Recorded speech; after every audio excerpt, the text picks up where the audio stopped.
e firmeza. Chega mais, vou te contar pouco da minha rotina. Acorda cedo, o dia tá começando. Visto meu traje. Hola a todas y todos, estamos de nuevo en otra mirada. Esta vez estamos con Jorge Núñez, antropólogo de formación, cofundador del grupo Caleidos en la Universidad de Cuenca, que es uno de los impulsos más novedosos que han tenido las ciencias sociales, a mi criterio, en estos años en el país, y profesor de antropología en la Universidad de Ámsterdam. Hola Jorge, ¿qué tal? Hola, ¿cómo estás, Marco? ¿Cómo va todo? Muchas gracias por la invitación. Con mucho gusto. Estamos aquí hoy para conversar el tema de las prisiones y de esta idea de que la prisión, es decir, el castigo con confinamiento físico, es la solución a los crímenes. Este tema es muy importante porque aunque las crisis carcelarias y las masacres que han habido y los motines que han habido a lo largo de estos últimos años han pasado un poco hacia abajo en los titulares de la prensa, no precisamente porque se han resuelto, sino porque han aparecido crisis de seguridad fuera de las prisiones, en las calles del Ecuador, y después por una crisis energética, digamos, que ha jalado hacia sí todos los reflectores. Entonces, como hemos dicho en algún otro lado, las crisis en el Ecuador no se dejan de tematizar ni de conversar porque se superan, sino porque aparece una crisis peor. Comencemos entonces a hablar de este tema que fue, al final de la presidencia de Lenín Moreno, un tema que saltó a la luz pública mundial. Yo recuerdo estar en el metro de la ciudad de Berlín, donde vivía entonces, y ver la noticia de que en Ecuador estaban ocurriendo masacres carcelarias y esto se repetía durante varias semanas. Hubo un segmento de varios meses donde hubo varias masacres carcelarias, una más brutal que la otra, y esta era la noticia y la imagen de Ecuador en el mundo. Ahí estaba esto en el foco. Quiero conversar contigo sobre este tema porque justamente queremos mostrar que no es un tema resuelto ni periférico, sino central y fundamental para entender otras crisis que todavía afectan al Ecuador. ¿Qué función cumplen las cárceles, las prisiones en una sociedad? En sociedades como la ecuatoriana, ¿todavía tienen una función que cumplir o alguna vez la tuvieron? ¿Son la única solución? A ver, yo diría que en Ecuador lo que se puede observar desde el uso del confinamiento para la construcción del Estado moderno, que es básicamente la historia del penal García Moreno en el caso ecuatoriano. El penal García Moreno fue construido entre 1874 y, y 1876 creo que es cuando se inaugura. Y lo que debemos pensar es, se inaugura en esa época, la construcción es ordenada por el presidente García Moreno. El presidente García Moreno es un presidente conservador, pero es un presidente conservador que trae concibe la modernidad ecuatoriana en esta mezcla que podemos decir entre de racionalidad y brutalidad, ¿no es cierto? Al servicio, al servicio de la construcción del Estado.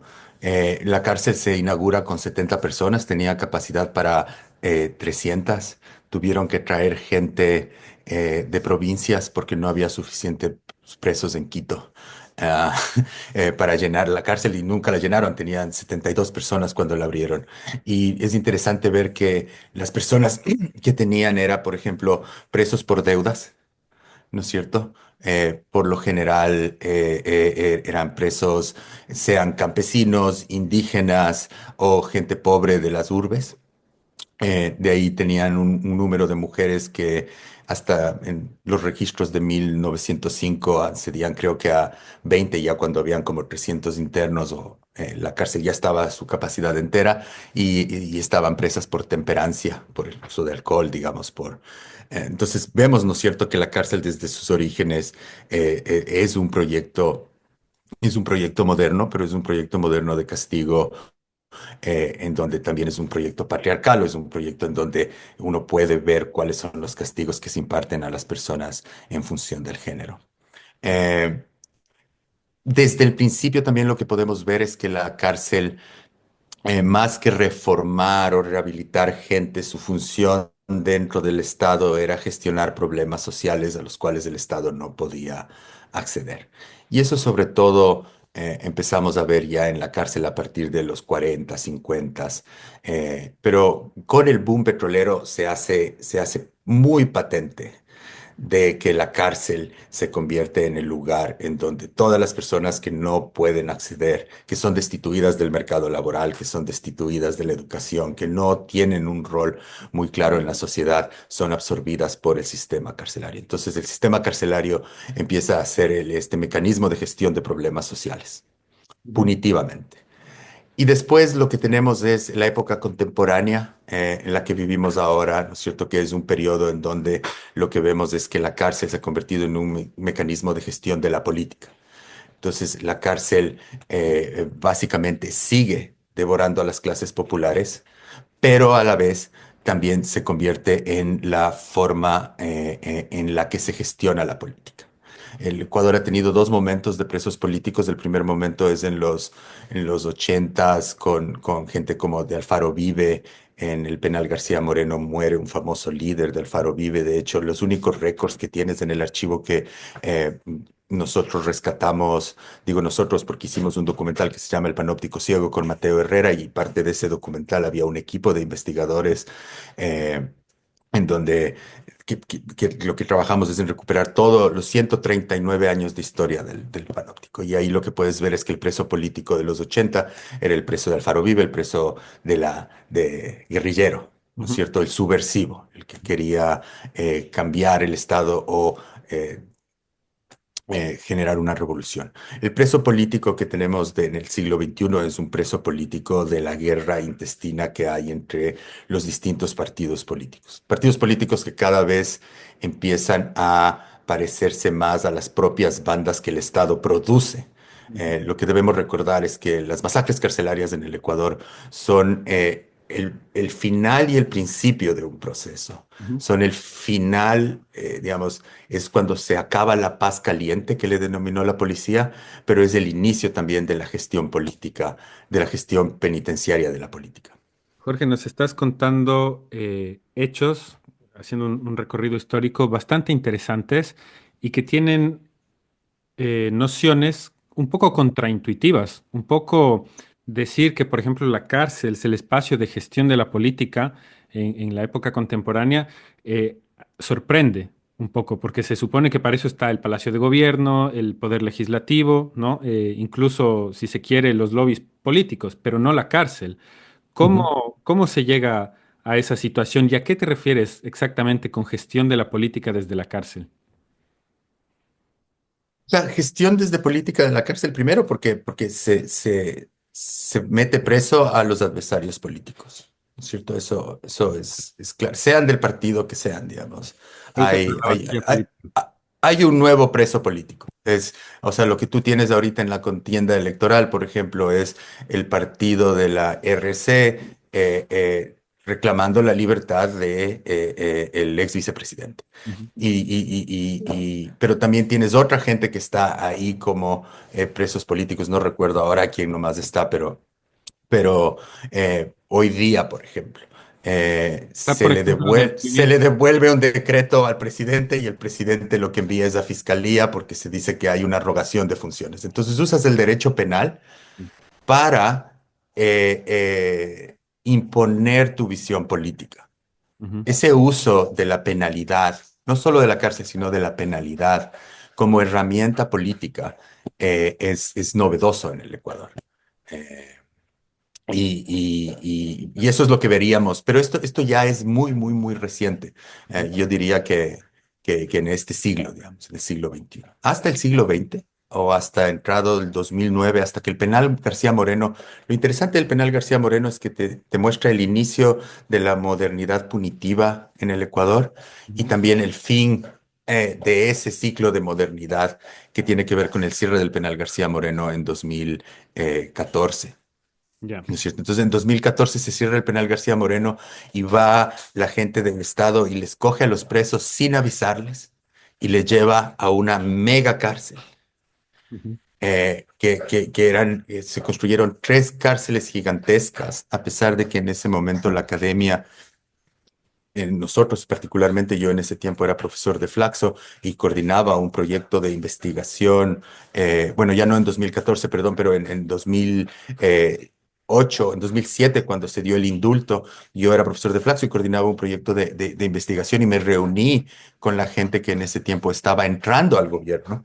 Las reuniones duraron hasta el 2009 incluso, tuvimos varias reuniones, colaboramos en la implementación del primer censo penitenciario, que realmente fue una encuesta penitenciaria. Y lo primero que se dijo es no se deben construir cárceles grandes. Las cárceles grandes tienen dos grandes problemas. Cuesta muchísimo mantenerlas y a la final terminan generando mucha más violencia. Ujú. Y no, uno, no va a haber las capacidades institucionales ni los recursos. Y dos, toda cárcel grande termina siendo contraproducente. Ujú. Hicieron esa Entonces, recomendación al gobierno de eso reforma. fue la recomendación de nosotros, así, nos reunimos de hecho, era la gente de la ruptura de los 25 los que estaban al frente de la reforma carcelaria, ¿no? Ujú. En ese tiempo, cuando estaban con Correa.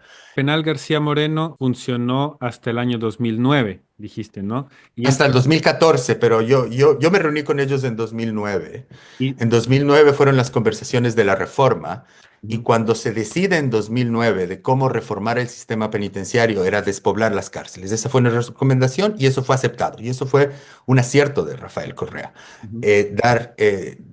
Permitir que la gente, sobre todo que estaba por delitos no violentos, salga, porque la cárcel estaba sobrepoblada. Pero después lo que hicieron después, ese fue el problema, que la reforma incluyó la construcción de 3 megacárceles. Y esto se hace en contra de la recomendación técnica de que era construir cárceles pequeñas que estén, porque la forma en la que se controlaba la violencia, ¿no es cierto? Sobre todo en la cárcel anterior a la reforma, eran las cárceles que eran más pequeñas y que estaban orgánicamente articuladas a determinado tipo de población, era mucho más fácil controlarlas. Entonces, por ejemplo, el penal García Moreno, los momentos en los que estaba en paz eran los momentos en los que tú tenías 4 días de visita, eso quiere decir 3 días de visita más la quedada, y estaba orgánicamente conectado al mercado de San Roque y toda la comida del mercado de San Roque venía para los puestos de restaurantes, juguerías, todo lo que había en la cárcel. Entonces era una cárcel del emprendimiento prisionero. La gente, ¿no es cierto? Mandaba plata a sus familias de los negocios dentro de la cárcel, porque los días de visita venían no solo familiares de los presos, sino amigos de los familiares, conocidos de los familiares, y esto se convertía en una suerte de mercado, de extensión del mercado de San Roque. En cambio, cuando se construyen las megacárceles, se anulan los días de visita, se les da un día de visita al mes, se desconecta la cárcel de la ciudad, ¿no es cierto? Se le saca del centro histórico y se le pone en Cotopaxi. Mucha de la gente que estaba presa en Quito era de Quito o vivía cerca de Quito. Entonces, básicamente lo que haces es aislar a las personas. Eh, eh, y eso pudieron mantenerlo, o sea, los primeros síntomas de problemas de la reforma ya son de 2015 cuando se empezó a oír los negociados por los uniformes o los problemas que se daban con el economato, que era un foco de corrupción. Entonces, después de eso, o sea, esa fue una reforma que ya veíamos que iba a ser fallida, que no fue, pero realmente quien transforma la cárcel en el centro de operaciones del crimen organizado es el gobierno de Lenin Moreno. Ok. Jorge, antes de llegar a ese punto, enseguida Ujú, retomamos con lo que pasó con las cárceles en el gobierno de Lenín Moreno. Tengo una pregunta. Cuando ustedes como académicos, investigadores, recomendaron no construir megacárceles, sin ujú. embargo, se aplicó esta reforma que terminó aislando más a las personas, cortando ese vínculo más directo con la sociedad, con el mercado, etcétera. ¿Por qué se lo hizo a pesar de estas recomendaciones? ¿Tienes alguna idea, alguna respuesta? ¿Por qué se llevó a cabo esa construcción de megacárceles en contra de las recomendaciones? Yo creo que hay dos niveles de respuesta. El uno tiene que ver con eh, la estética y la ideología política del progresismo del gobierno de Rafael Correa que tenía que ver con las grandes obras. Ujú, ¿No es cierto? Si tú ves Rafael Correa, el gobierno de Rafael Correa construye carreteras, construyó muchísimas escuelas, construyó incluso centros de... Había una idea de construcción del Estado que se traducía a lo material y algo que debías mostrar. Sí. Grandes hospitales, grandes sistemas o cordones de vialidad. Bueno, las cárceles también tenían que ser grandes. Ujú. Entonces, hay una, diría yo, una visión, sí, monumental de la grandeza. Pero la segunda también es que las infraestructuras son súper buenos negocios. Y son súper buenos negocios que no solo están teñidos por la corrupción.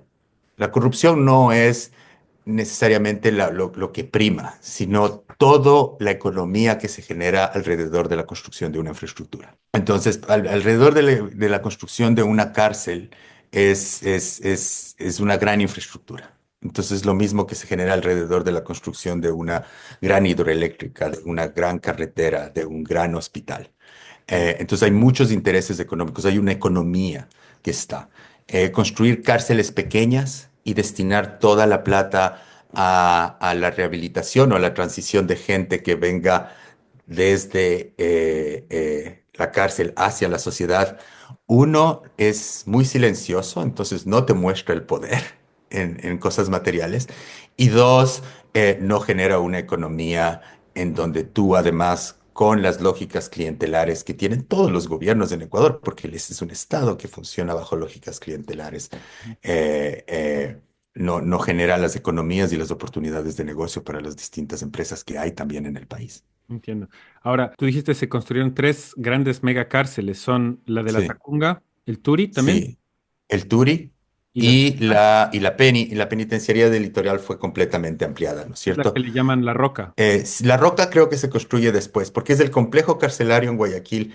Ya era la cárcel más grande antes, era la más grande era la de Guayaquil, después venía el penal García Moreno, pero la penitenciaría del Litoral es como la extensión de eso. Se construyó una cárcel al lado mucho más grande y es todo lo que conocemos como esta ciudad penitenciaria que se construyó en Guayaquil. Y otra pregunta, ¿sabes algo de los lugares en los que se construyeron estas cárceles? ¿Cómo fueron afectados por la construcción de estas cárceles? O sea, sé que hubo una disputa muy grande en Turi, Ujú. en la cárcel del Turi. Esa es la que sé que hubo disputas, sobre todo por lo que también tienes que ver básicamente, y lo vimos recientemente con la intención de construir una cárcel en la Amazonía, ¿no Por es eso cierto? preguntaba exactamente. Que sí, exactamente. Ahí vimos la confluencia del movimiento indígena, del movimiento ecologista, del movimiento anticarcelario del Ecuador, del movimiento feminista, para evitar la construcción en ese lugar. Una movilización así no hubo en ninguna de esas cárceles. Hubo una negativa por parte del gobierno en Cotopaxi, de lo que recuerdo, y también en Azuay hubo sobre todo problemas de títulos de tierra y a quién se le estaba comprando. Entonces, sí, pero la gente en ese tiempo creo que era Inmobiliar, creo que se llamaba la empresa estatal que se encargaba de la construcción. Bien. Ahora sí, volvamos al punto donde Lenin Moreno le da un giro, digamos, o una vez que están instaladas estas mega infraestructuras, estas mega cárceles, Ujú. ¿qué pasó en el gobierno de Lenin Moreno con ellas? O sea, a la final estas mega cárceles funcionaban relativamente bien, con corrupción, con problemas, como te digo, de organización, pero había un concepto de rehabilitación atrás que venía por parte del Ministerio de Justicia. Entonces, el Ministerio de Justicia a la final era Ministerio de Justicia, Derechos Humanos y Rehabilitación, creo. Y tener esa combinación lo que permitió a la final es que se entiendan las cárceles y el confinamiento como parte de un proyecto que tiene como horizonte la justicia, Ujú, que es diferente de lo que hace Moreno, es decir, voy a desmontar el Ministerio de Justicia. Y empieza a desmontar el Ministerio de Justicia y crea el SNAI, ujú, que básicamente le baja a la categoría de un servicio estatal ujú. para personas privadas de libertad y menores infractores, creo que es el nombre completo. Entonces tiene mucho menos poder el director del SNAI para definir la política de la política criminal. Digamos, básicamente lo que hace el SNAI es prestar el servicio de embodegar gente. Y la segunda cosa que hace Lenin Moreno es le entrega la cárcel a la policía. No a la policía oficialmente en principio, pero se lo entrega y él lo hace, de hecho lo hace su ministra, se lo entrega a la policía para la gente que se había jubilado en la Entonces lo Ministra, que tú vas, la ministra de Moreno. ya no había Ministerio de Justicia. Ya no había Ministerio de Justicia, era la ministra de Gobierno. Y en términos pragmáticos, en términos prácticos, digamos, concretos, ¿qué quiere decir que se le entregó la cárcel a la policía o a instancias policiales? Ya, el SNAI se convirtió en el lugar de trabajo de todos los policías retirados. Ujú, Y básicamente lo que tenías es en las direcciones muchísimos policías retirados. Y es ahí cuando un grupo de inteligencia policial que venía funcionando desde el 2015, recabando un poco de información, deciden ampliar ese pequeño proyecto que había empezado incluso como un chat. Un chat en donde se compartía información de fuentes primarias dentro de la cárcel para incautaciones de cocaína. ujú, Ese chat se crea la unidad de inteligencia penitenciaria. Ese chat se llamaba la unidad del ultramundo, solo para que veas el lenguaje, ¿no? ujú, Entonces ese chat se convierte ahora dentro de la unidad de inteligencia policial en, tenía un objetivo con el SNAI, básicamente, porque el SNAI también lo que estaba tratando es de ganar un poco de capital político dentro del Estado. Recordemos que el Estado no es una organización solo jerárquica, ¿no es cierto? Siempre hay disputas de poder. Nosotros podemos ver cómo el actual presidente está tratando de ser el caporal del gran Estado ecuatoriano ahora, ¿no es cierto? Se está portando muy, muy penitenciariamente en en sus actitudes. ujú, Entonces, el SNAI lo que se da cuenta es que si convierte a la población penitenciaria en fuente primaria de información de inteligencia policial, tiene mucho más acceso y eso es lo que hacen. Entonces empiezan a darles y a negociar con jefes de bandas. Por ejemplo, cuando uno ve la historia de los lobos crecen, nacen y crecen dentro de una cárcel. No hay una historia de los lobos anterior. La gran pelea cuando muere Rasquiña era entre el grupo del cubano, los lagartos y los choneros. Y toda esta suerte de esta fragmentación de las bandas y esta capacidad de dividirse como protozoarios, que estoy realmente parafraseando a Alexei Páez, que decía, la izquierda tiene la capacidad de dividirse como protozoario. Bueno, las bandas empiezan a tener esa capacidad de dividirse como protozoario porque el Estado lo que empieza a hacer es intercambiar recursos, privilegios dentro de las cárceles a cambio de información sobre el mercado de cocaína. ujú, Y entonces empiezan a incrementar las incautaciones. ujú. Pero cada vez que sacaban más información, la gente tenía más poder. O sea, cuando entra a la cárcel de Guayaquil, Fito tenía una piscina de tilapia, tenía una chanchera, tenía una gallera, tenía... Todos esos son privilegios y esos privilegios los iba dando el SNAI. A Lo que cambio de también, información para que ellos muestren que han hecho su trabajo capturando cocaína. exacto, y lo que permite el gobierno de Moreno es que la cárcel se convierta en el centro de operaciones del crimen organizado y donde crece el crimen organizado. Entonces, cuando hablamos de crimen organizado en el Ecuador, debemos de entender que el Estado, si no lo fomentó, creó las condiciones de posibilidad para que crezca dentro del confinamiento. Y de ahí viene el gobierno de, Lazo. ¿quién viene después? Lazo. Entonces, Lazo. Ya cuando pensábamos que habíamos caído bajo en las políticas carcelarias, Lazo superó a Moreno y con creces. ¿Y qué es lo que hace Lazo? Lazo les quita la cárcel a los retirados de la policía y se les da a la policía, a una policía que ya estaba infiltrada por el crimen organizado, ¿no es cierto? Porque recuerda que lo que empieza a ver es muchísimo dinero. Entonces, el director de cárceles es el director de antinarcóticos y es uno de parte de la red de los grandes capos de la droga que están dentro de cárceles. Entonces, esto ya se sabe después, pero igual lo alertamos. Yo recuerdo haberme reunido con el, no me acuerdo cómo se llama, pero es como la comandancia, la comandante general en ese tiempo se llamaba Tania Varela.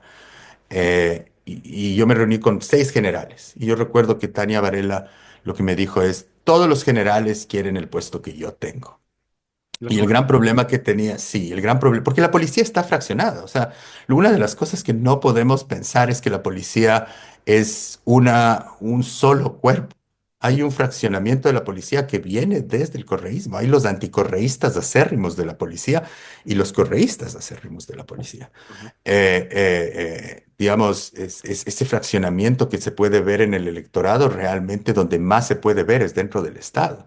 Hay la gente que sabotea de lado y lado, digamos, y en la policía tienes la gente que es muy leal a el partido político de Correa, y hay gente que es muy leal a cualquier tipo de oposición. Y en este caso la oposición venía de la gente que estaba trabajando con el presidente Guillermo Lasso. Sí. ¿Y cuál fue el problema el mayor problema que ellos cometieron es, les dieron a la policía, la población penitenciaria siguió siendo fuente de información de inteligencia policial, pero además se convierte en el mayor centro de reclutamiento del crimen organizado. Porque básicamente, en la época de Lazo, cuando tú entrabas a la cárcel, te decían a qué banda quieres pertenecer o vas a pertenecer. Y eso dependía del pabellón en el que tú vivías. Y la banda te acoge, básicamente es donde es de quien va a depender tu vida. Pero cuando salen, realmente empieza también a controlar cosas como todo lo que es la minería ilegal. ¿No es cierto? Se da un fenómeno en el Ecuador que no se había visto antes, y es que, por ejemplo, los lobos son los que están controlando la minería ilegal en ciertas áreas del país. Ahí quisiera que profundicemos un poco cómo se da el proceso de entiendo que las personas entran, imagino, sobre todo entran a prisión por temas, delitos menores, microtráfico, y básicamente son reclutadas allí por las bandas, es decir, personas que fuera de la prisión no estaban en bandas, entran a la cárcel y comienzan a engrosar las filas de las distintas bandas, ¿verdad? Hasta allí entiendo la dinámica.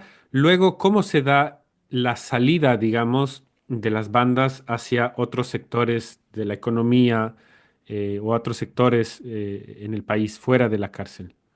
El gran problema que tiene Ecuador, y la información que te estoy dando es, yo empecé a trabajar en cárceles en 2004, ¿no es cierto? Y sigo trabajando con el mismo grupo de personas que trabajaba en el penal García Moreno en 2004. Hasta ahora sigo haciendo su historia de vida.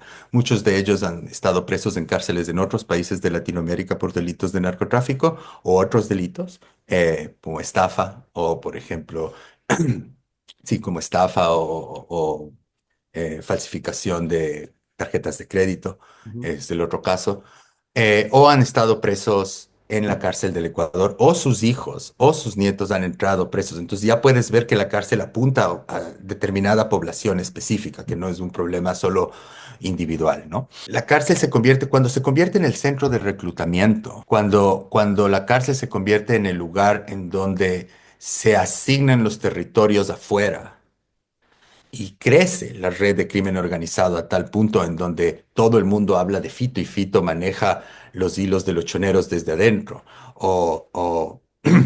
Y además, porque aquí recuerda que en Ecuador pasa algo también muy importante y tiene que ver con un cambio en el involucramiento de las élites en el negocio del narcotráfico. Ajá.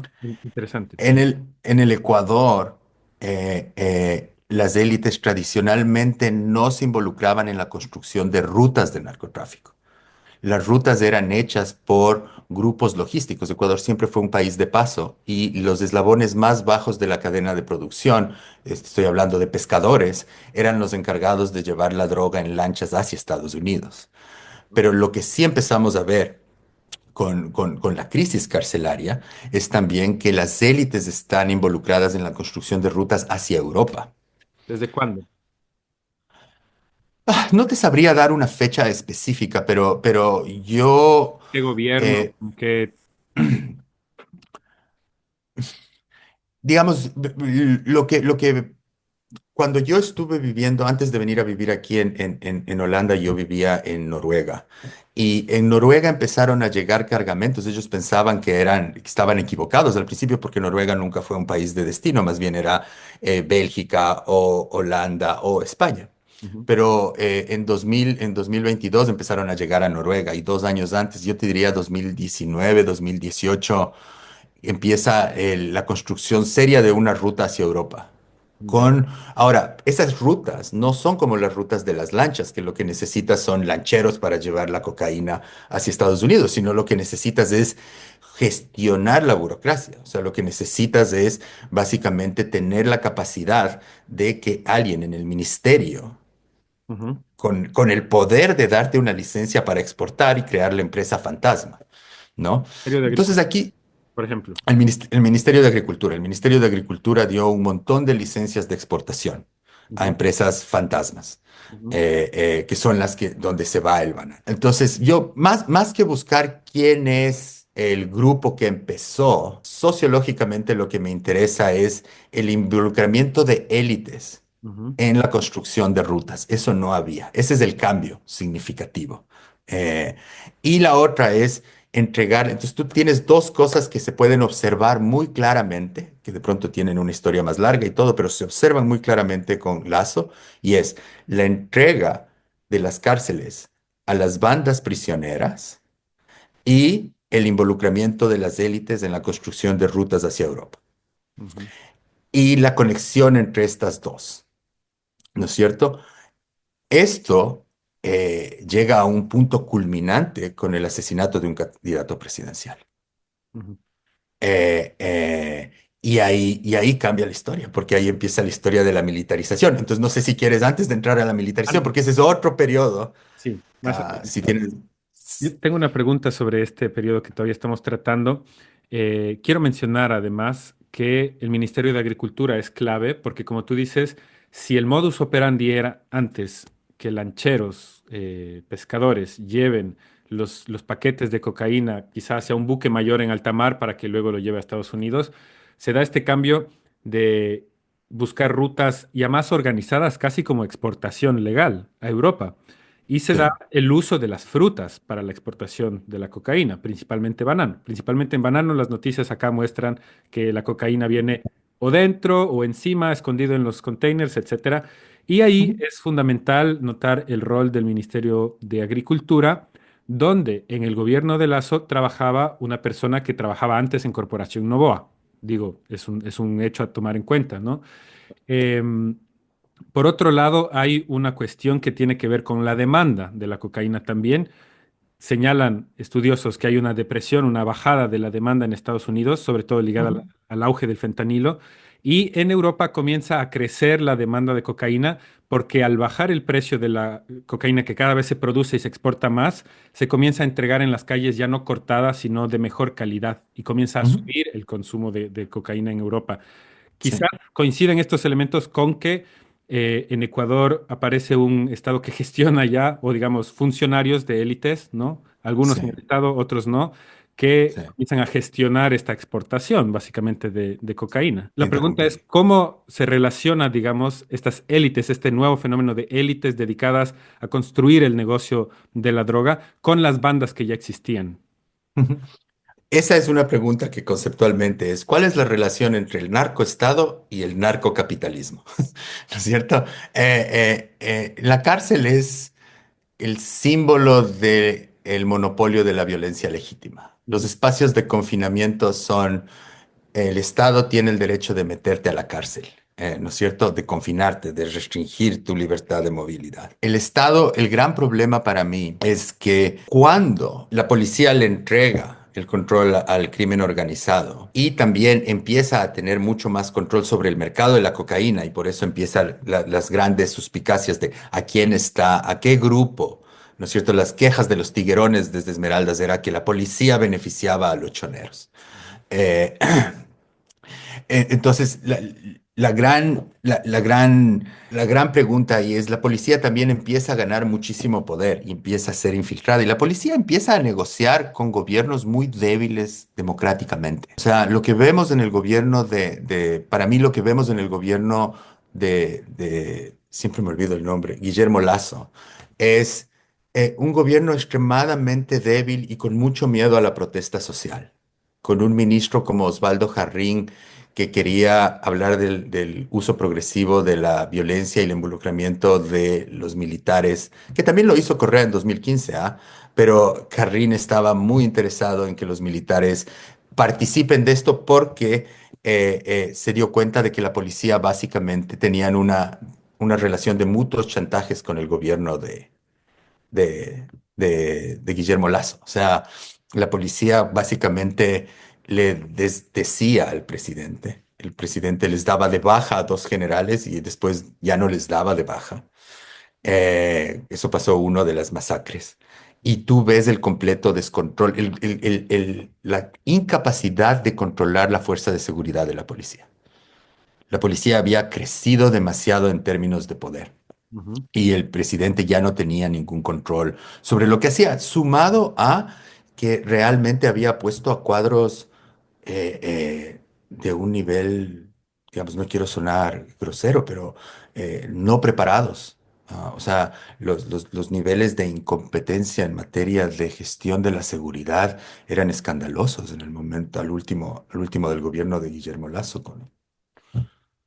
Espero no ser muy grosero, pero es básicamente no saber cómo se gestiona una fuerza de seguridad, un espacio de confinamiento, cuáles son las relaciones entre esos dos. O sea, no tener claro que tener a la policía gestionando las cárceles es básicamente dispararte en el pie, porque no están entrenados para sacar gente de la cárcel, están entrenados para meter gente a la cárcel.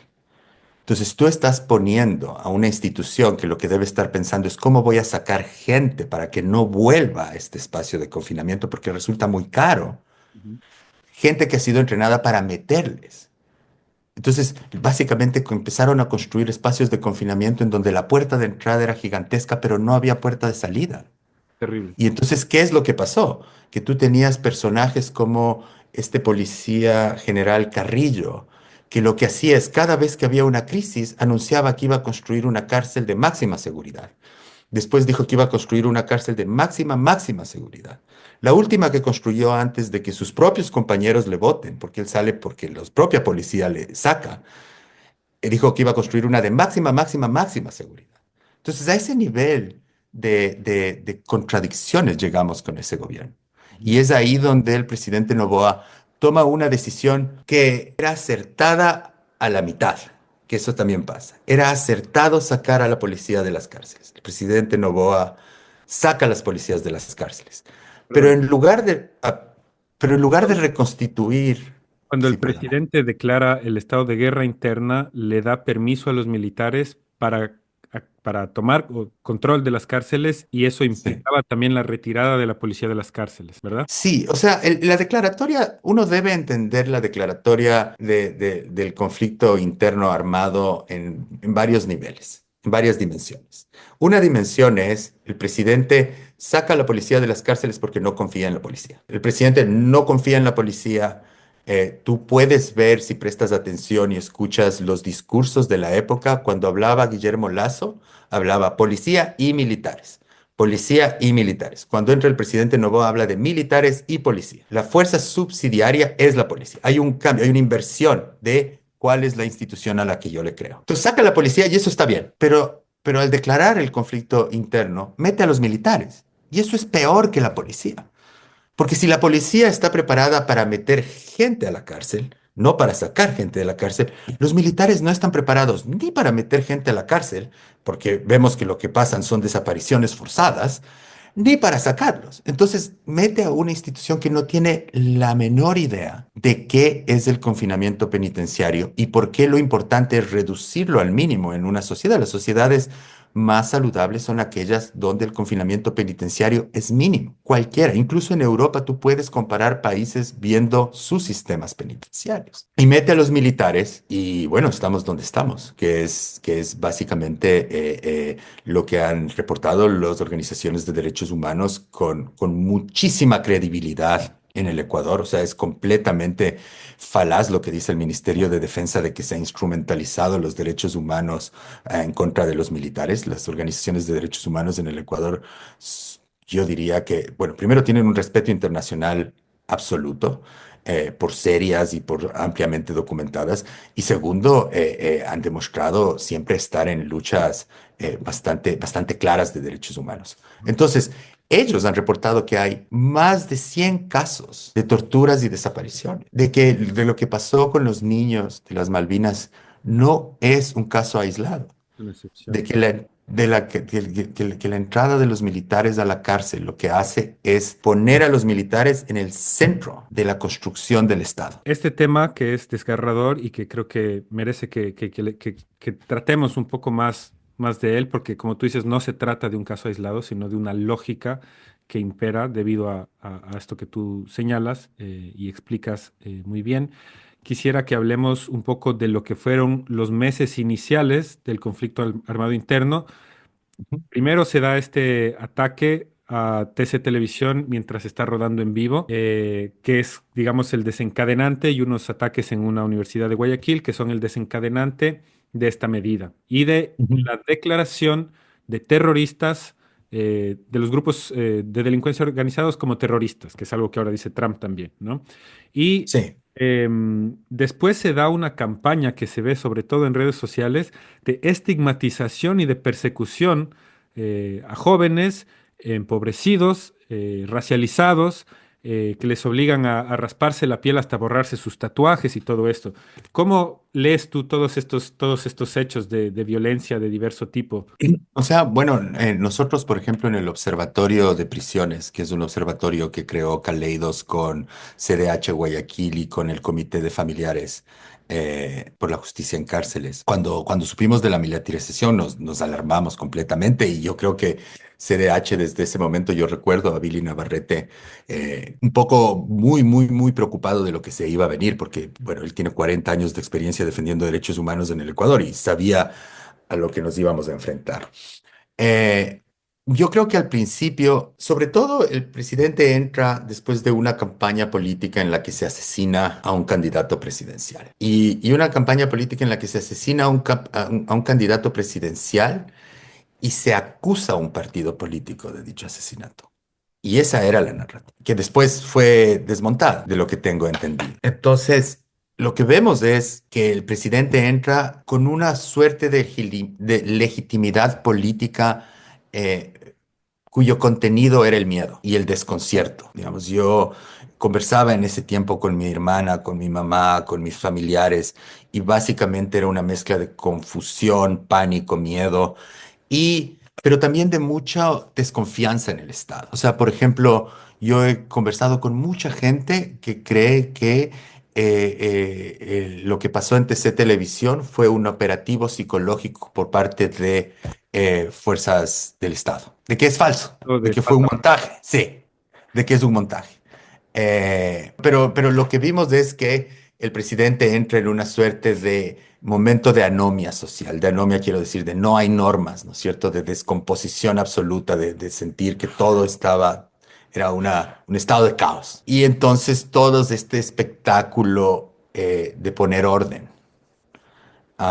en un país que es profundamente racista y cuyas instituciones son profundamente racistas y clasistas, empiezan a crear un espectáculo de eh, castigo en redes sociales de niños y hombres y algunas mujeres también racializados y pobres. Ujú, Entonces, y se empieza a básicamente crear una imagen de quiénes son las poblaciones desechables en el Ecuador.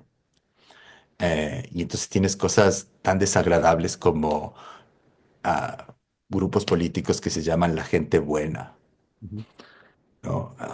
Como la política se convierte en una suerte de disputa moral en el ámbito de la confrontación política y en cosas completamente racistas, sobre todo con la estrategia del nuevo presidente. O sea, el nuevo presidente no se entiende sin su estrategia de redes sociales. ujú. El presidente coopta a todos los distintos centros de trolls, se empieza a manejar la narrativa. ah, ah, digamos, es increíble el acoso que cualquier persona puede recibir en redes sociales en este momento, ¿no?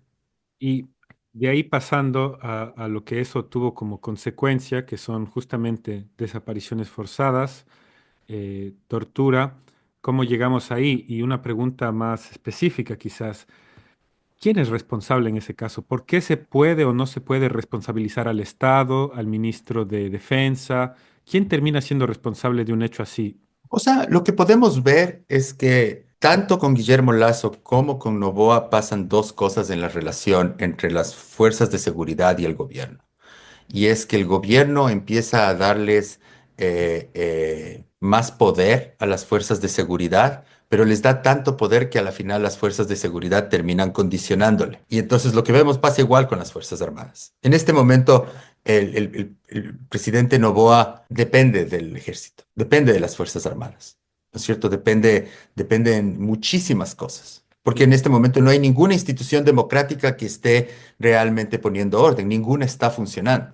Hay una descomposición absoluta de la arquitectura institucional de la democracia, que en este momento el presidente depende de los militares. Da la impresión Y de que los, hay una suerte de dictadura y por eso se vuelven importantes los militares para sostener esa proto-dictadura, si se quiere, ¿no? hay definitivamente un gobierno autoritario, hay definitivamente todavía una simulacro de institucionalidad democrática, pero sigue siendo un simulacro. O sea, ah, estaría de acuerdo contigo de que hay un etos dictatorial en este momento en el gobierno, sostenido por los militares, pero los militares también están pidiéndole al presidente cosas muy específicas. Pero también está, y ahí es lo que yo no te sabría decir, porque yo no soy un experto, no he estudiado militares de cerca, pero algo que a mí me sorprende es que el alto mando militar acepte al ministro de Defensa que tiene, porque el ministro de Defensa del Ecuador no tiene idea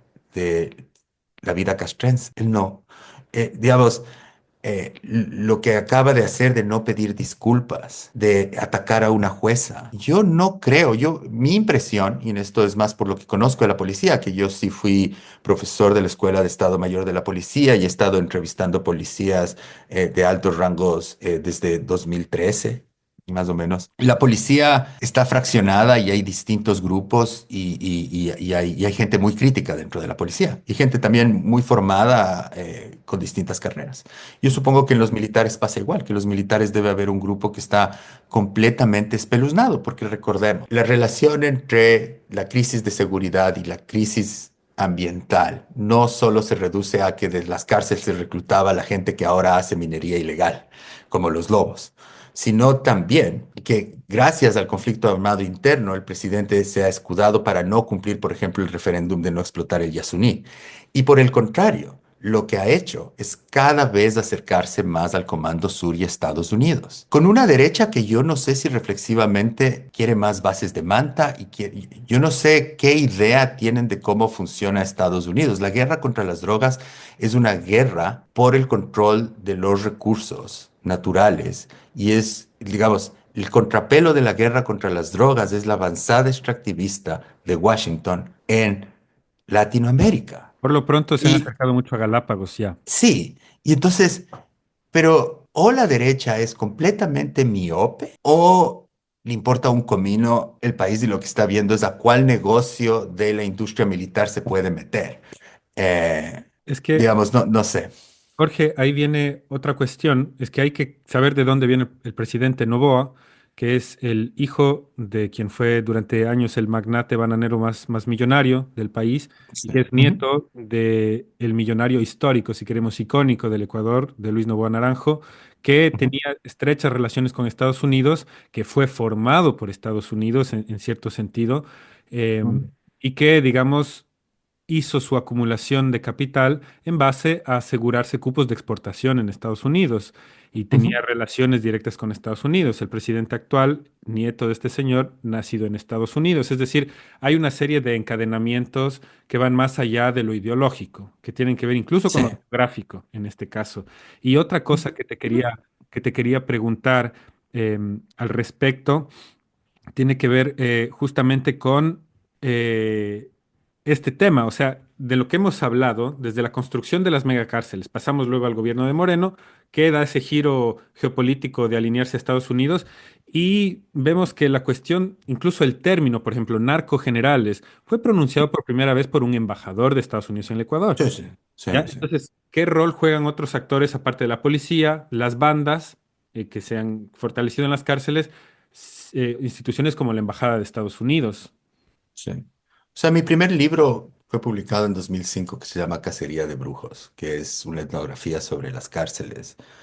Una, una de las críticas que desarrolla el libro es la crítica a la política antidrogas que empieza con Reagan. Empieza un poquito antes, pero con Reagan se despliega, ¿no es cierto? Entonces, la política antidrogas no se puede entender sin lo que se le conoce como Reaganomics. Ujú. No se puede entender sin el nacimiento del neoliberalismo. Eh, la, la- la- la política antidrogas es la estrategia neoliberal de la seguridad de Estados Unidos frente a lo que ellos ven como territorios para hacer, para extraer recursos. Digamos, Trump es simplemente la versión caricaturesca de esa lógica, ¿no es cierto? El Golfo de América, el Golfo de México, sobre lo que pasó recién esta semana en el problema que tiene en este momento con la presidenta de México. Entonces, pero Estados Unidos es súper claro. Tú puedes ver las declaraciones de la comandante general del Comando Sur y lo que está es pensando en el litio en Chile o en el litio en Bolivia. Claro. Recuerda que también geopolíticamente el 80%, si no es más, del litio se procesa en China. Entonces también Latinoamérica es estratégicamente y geopolíticamente hay un nivel ahí que debemos, y por eso te digo de las élites, estoy completamente de acuerdo con tu explicación, pero si observamos el comportamiento de las élites y su relación con los estados nacionales, tanto en Latinoamérica como en Europa o en distintos lugares, vemos que hay una suerte de aceptación de la élite o de los millonarios, de la necesidad de los estados nacionales, incluso por la capacidad de legislar. O sea, hay un reconocimiento de la soberanía. Lo que yo veo es que la nueva extrema derecha ecuatoriana realmente son fundamentalistas libertarios. No hay ninguna noción de la utilidad y la necesidad de conceptos de teoría política como la soberanía. Ujú. Eh, eh, y no me estoy refiriendo solo a la soberanía legal, me estoy refiriendo incluso a la ilusión de poder controlar algo. Y eso es lo que más me sorprende con los militares, porque los militares, cuando uno ve la historia de los militares desde el boom petrolero, son los primeros desarrollistas. Sí. O sea, Con la Revolución Juliana son, exacto, pero hay un proyecto estatal nacional de corte militar que es castrense. Pero ahora lo que ves cuando se ponen detrás de un libertario como el ministro de Defensa, que lo que quiere es básicamente no sé, ir a convertirse en el mejor cliente de Israel. ujú. Esa es su aspiración. Entonces, realmente no entiendo. Yo creo que hay muchas cosas que no podemos, que todavía nos falta debatir, que nos falta estudiar. Y sobre todo yo lo que más creo es que es un momento en el que debemos estudiar esto a través de las conexiones. Como te digo, no podemos entender la declaratoria de conflicto armado interno sin entender el papel que está jugando para evitar cumplir la consulta popular sobre parar la extracción petrolera. No podemos entender las desapariciones forzadas que nos estamos enfrentando y por qué no se está actuando con más celeridad y por qué el gobierno no está castigando si no entendemos que los militares tienen un poder sobre el presidente, que el presidente básicamente depende de los militares para ser presidente. Así es. Eh, entonces, yo creo que cada vez lo que debemos hacer es más lecturas transversales, más conversaciones y más debate, que interpretaciones individuales desde cada disciplina. Completamente de acuerdo. Y es más, queremos sumarnos a ese esfuerzo y te comprometo también a sumarnos a ese esfuerzo. Para cerrar y cerrar con el tema con el que iniciamos, que creo que es el núcleo de lo que hemos conversado, pero que como vemos va tendiendo relaciones hacia diferentes lugares, quiero preguntarte, ahora sí, tu estimación personal, porque quiero que hablemos del futuro. ¿Cuál es para las cárceles la salida? ¿Cómo van a salir los militares de la cárcel? ¿O qué va a pasar? ¿Se van a quedar para siempre? ¿Cómo ves el futuro de la cárcel en el Ecuador?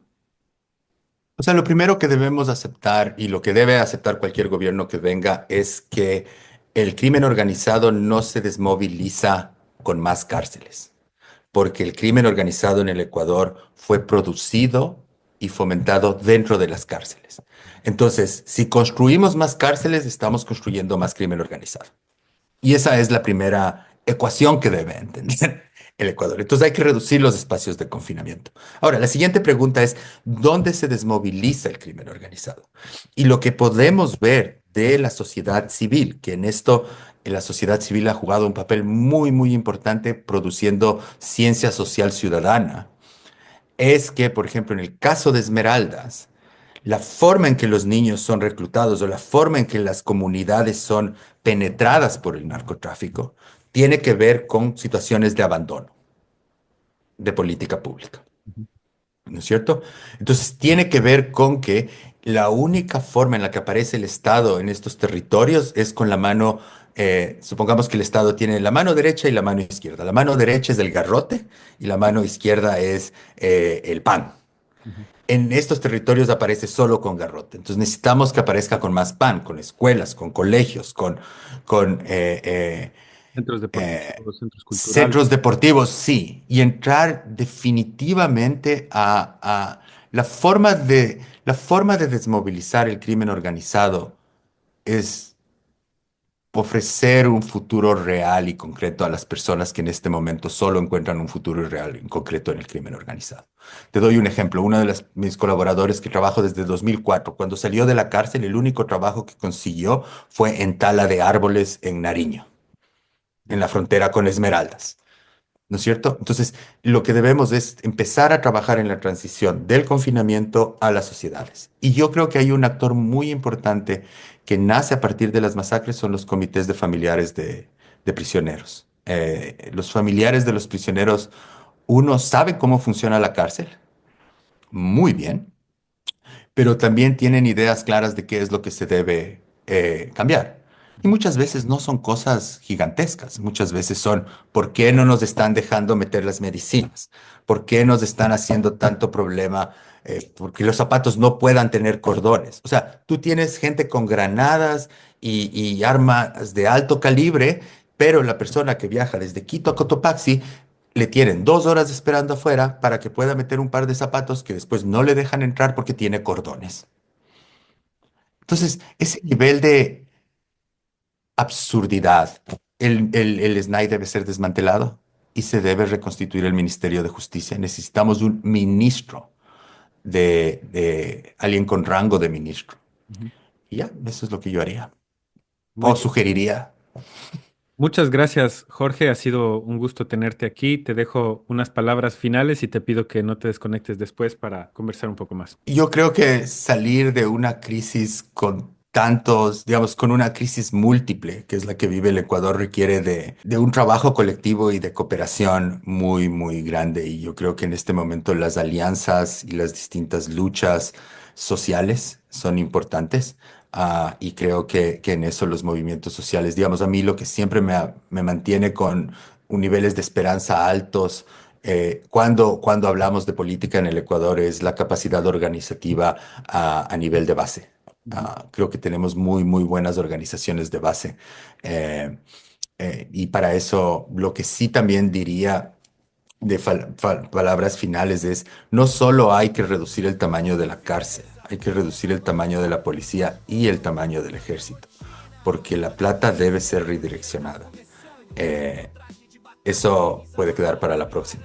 Genial, importante y así nos comprometemos a una próxima conversación. Muchas gracias, Jorge Núñez. Esto fue Otra Mirada y hasta la próxima. Eu me encontro, é meu lugar. cada série, cada repetição é o meu jeito de sonhar. Encaro os pesos como quem encara os desafios da vida. Cada gota de suor é uma conquista, uma ferida. Construo meu shape, tijolo por tijolo, com determinação, na busca pelo fim.